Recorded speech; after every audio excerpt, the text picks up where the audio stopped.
ये कहानी है उन ऋषियों की जिनका आकार अंगूठे के बराबर था, लेकिन जिनका तेज और तप इतना प्रबल था कि देवताओं के राजा इंद्र भी उनसे भयभीत हो गए थे। ये थे बालखिल्य ऋषि, महर्षि कृतु और सन्नति के पुत्र, कुल मिलाकर 60,000। आकार में छोटे पर ज्ञान और तप में अतुलनीय।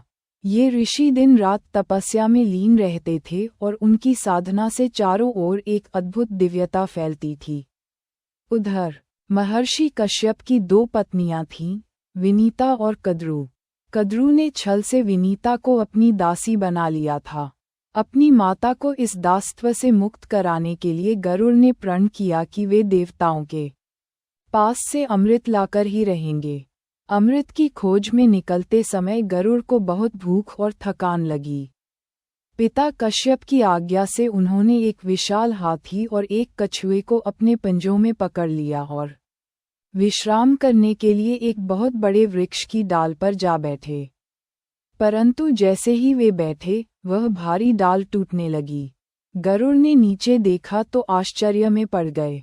उसी डाल पर 60,000 बालखिल्य ऋषि उल्टे लटककर तपस्या कर रहे थे।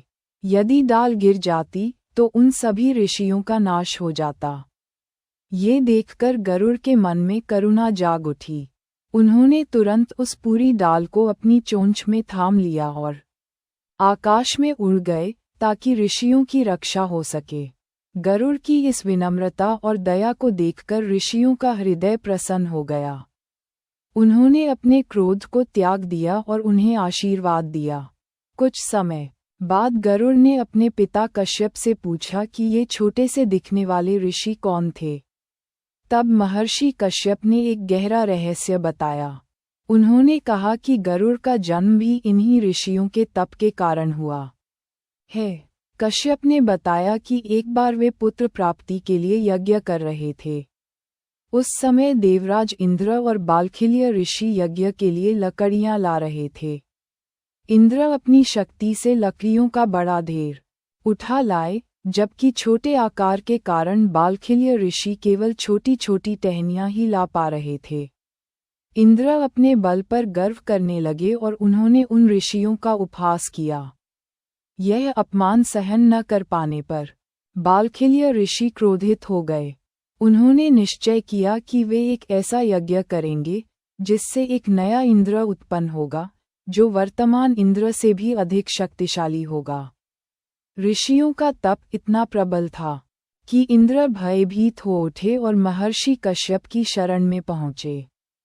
कश्यप और अन्य ऋषियों के समझाने पर बालखिल्य ऋषियों ने इंद्र को क्षमा तो कर दिया, लेकिन उन्होंने ये भी कहा कि उनके यज्ञ का फल व्यर्थ नहीं जाएगा।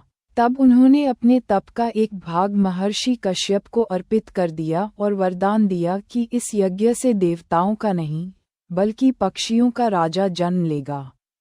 उसी वरदान और तप के प्रभाव से गरुड़ का जन्म हुआ, जो आगे चलकर समस्त पक्षियों के राजा बने। ये जानकर गरुड़ ने बालखिल्य ऋषियों को साष्टांग प्रणाम किया और उनके प्रति गहरी श्रद्धा प्रकट की। कहा जाता है कि आज भी वे 60,000 बालखिल्य ऋषि सूर्य देव के रथ के आगे आगे चलते हैं। सूर्य का तेज और ऊर्जा उन्हीं के माध्यम से संसार तक पहुंचती है। यही कारण है कि उनकी तपस्या और उनका महत्व आज भी उतना ही महान माना जाता है।